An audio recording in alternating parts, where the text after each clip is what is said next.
नमस्कार दोस्तों Singh triple star tutorial में आपका एक बार फिर स्वागत है। दोस्तों, इस वीडियो में हम सीसीएस कंडक्ट रूल्स 1964 के तहत सरकारी कर्मचारियों को किस प्रकार का आचरण रखना चाहिए, उनके लिए क्या करना और क्या न करें की गाइडलाइन क्या है, सरकारी कर्मचारी के लिए गिफ्ट देने और लेने के क्या नियम हैं के बारे में चर्चा करेंगे। दोस्तों, इसके साथ ही हम आपके जो जितने भी क्वेश्चन होंगे कंडक्ट रूल में गिफ्ट एक्सेप्टेंस के बारे में, उनके जवाब भी जानेंगे। सबसे पहले दोस्तों, हम जानते हैं कि सीसीएस कंडक्ट रूल 1964 में गिफ्ट के संबंध में क्या प्रावधान है। दोस्तों, सीसीएस कंडक्ट रूल 1964 में गिफ्ट के संबंध में प्रावधान है कि no government servant shall accept or permit any member of his family or any other person acting on his बिहाल्फ टू एक्सेप्ट एनी गिफ्ट। यानी कोई भी सरकारी कर्मचारी या उसके परिवार का सदस्य या अन्य व्यक्ति किसी सरकारी कर्मचारी के बिहाल पर गिफ्ट स्वीकार नहीं करेगा। अब प्रश्न उठता है कि गिफ्ट के अंदर क्या क्या कवर होगा। अब हम इसका रिप्लाई जानते हैं। दोस्तों, गिफ्ट में free transport, boarding, lodging or other services or any other pecuniary advantage when provided by any person other than a near relative or personal friend having no official dealing with the government servant सम्मिलित होगा। यहाँ यह भी ध्यान देने की आवश्यकता है कि इन नियमों के अंतर्गत कैजुअल मील और लिफ्ट और अदर सोशल हॉस्पिटैलिटी गिफ्ट नहीं समझा जाएगा। यदि कोई किसी को कैजुअल मील दे रहा है या लिफ्ट दे रहा है तो इसे गिफ्ट ना समझें। और यह भी ध्यान रखें कि government servant shell avoid accepting lavish hospitality or frequent hospitality from any individual, industrial or commercial firms, organization, etc. having official dealing with him। ऐसी चीज़ें न करें कि गवर्नमेंट सर्वेंट कोई हॉस्पिटलिटी एक्सेप्ट करे या अदर चीज़ें एक्सेप्ट करें, ये भी गिफ्ट मानी जाएंगी, तो इनको न करें। दोस्तों, अब हम जानते हैं कि शादी यानी मैरिज के टाइम पे गिफ्ट का क्या प्रोविज़न है। On occasion such as weddings, anniversary, funeral or religious functions when the making of gift is in conformity with the prevailing religious and social practice, a government servant may accept gifts from his near relatives or from his personal friends having no official dealing with him, but shall make a report to the government if the value of such gift exceeds। Group A अधिकारियों के मामले में 25,000 से अधिक न हो, group B के अधिकारियों के मामले में 15,000 से अधिक ना हो, ग्रुप सी पोस्ट के जो भी ऑफिशियल्स हैं उनके मामले में 7,500 से अधिक नहीं होनी चाहिए। लेकिन यह अन्य मामलों में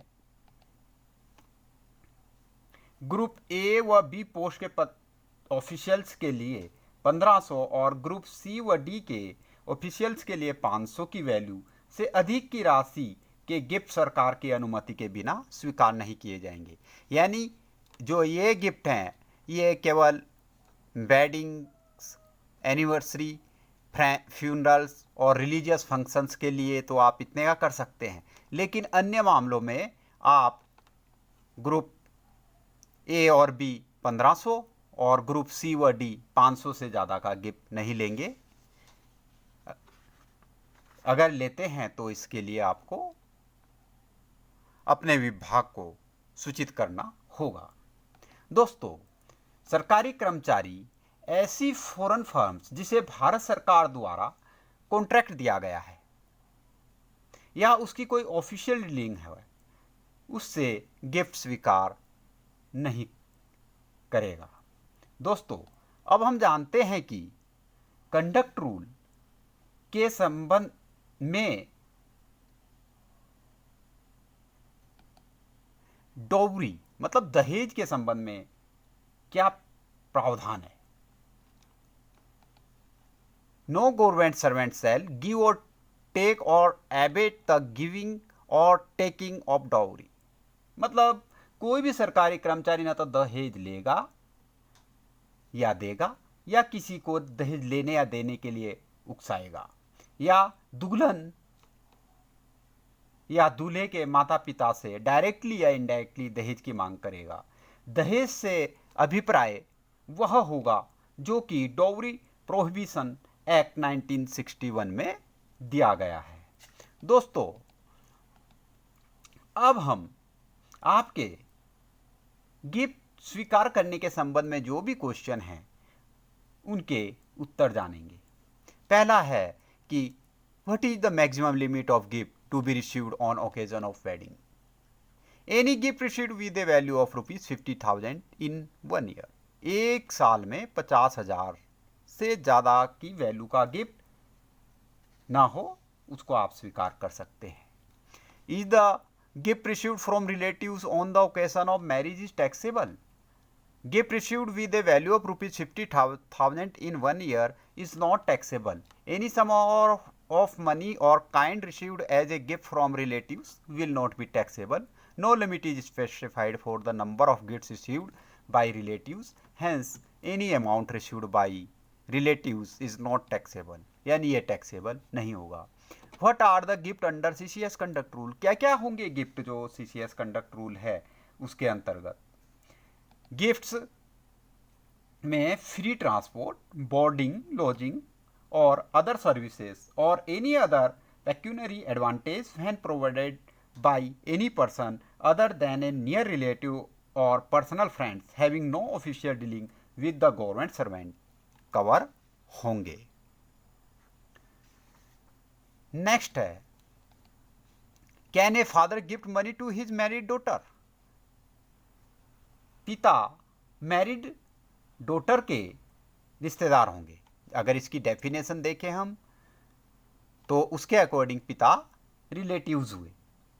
इसलिए पिता द्वारा मैरिड डॉटर को अगर मनी गिफ्ट करने पर गिफ्ट की जाती है तो उस पर कोई टैक्स नहीं लगेगा। पिता अपनी टैक्सेबल इनकम से अपनी डॉटर को कितनी भी राशि गिफ्ट के रूप में दे सकता है, इसके लिए वह स्वतंत्र है। अब नेक्स्ट क्वेश्चन है, is a gift to your wife taxable.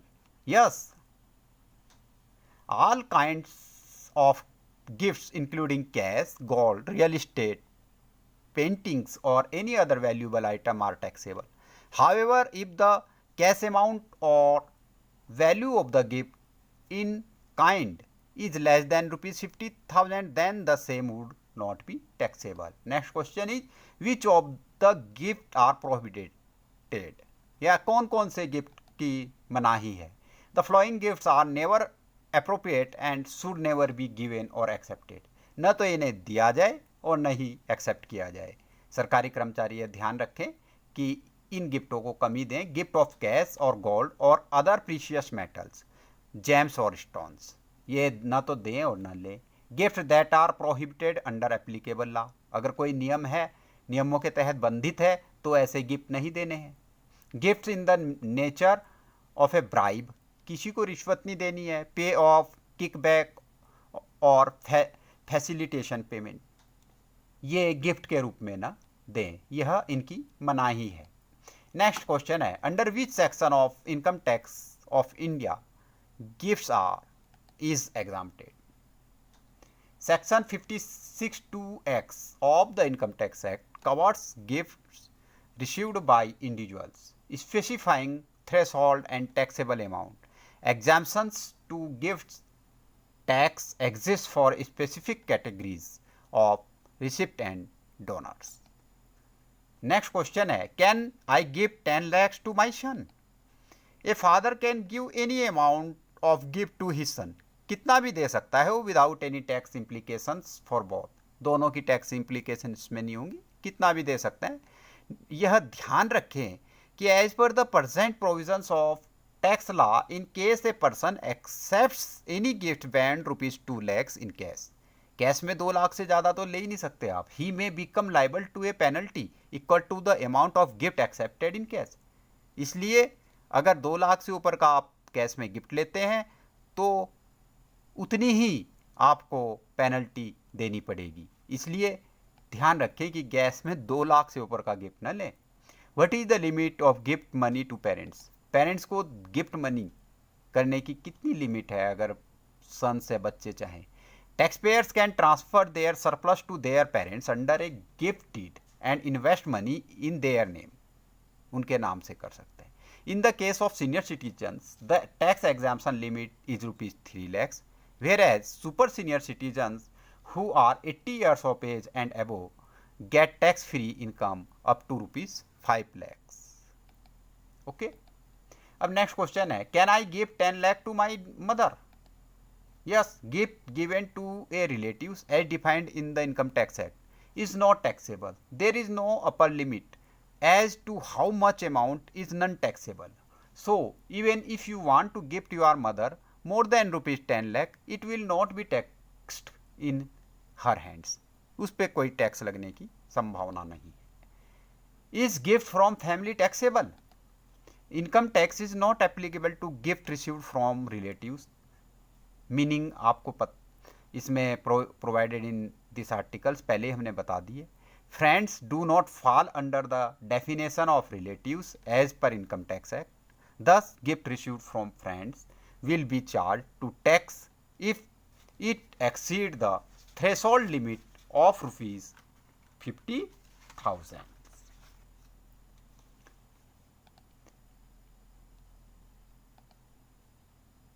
दोस्तों, इस प्रकार आप गिफ्ट देने या लेने से पहले यह सुनिश्चित कर लें कि आप जो गिफ्ट दे या ले रहे हैं वह कंडक्ट रूल 1964 के प्रावधानों का उल्लंघन तो नहीं कर रहा है। दोस्तों, यह जानकारी आपके लिए अत्यंत आवश्यक है क्योंकि हमें ज्ञात होना चाहिए कि हमें कौन सा गिफ्ट देना है, कितनी राशि देनी है, कोई प्रोहिबिटेड आइटम तो नहीं हम गिफ्ट कर रहे हैं, कहीं हम किसी कानून का उल्लंघन कर रहे हों। इसलिए गिफ्ट देने से पहले यह सुनिश्चित कर लें। दोस्तों, मैं अपने चैनल के माध्यम से आपको विभिन्न विषयों पर नई नई जानकारियां दूंगा, इसलिए आप मेरे चैनल को सब्सक्राइब कर लें और अपने फ्रेंड्स को भी शेयर कर सब्सक्राइब करने को कहें, क्योंकि वह भी मेरे चैनल के माध्यम से नई नई जानकारियां प्राप्त कर सकते हैं। दोस्तों, वीडियो के अंत तक बने रहने के लिए धन्यवाद। जय हिंद, जय भारत।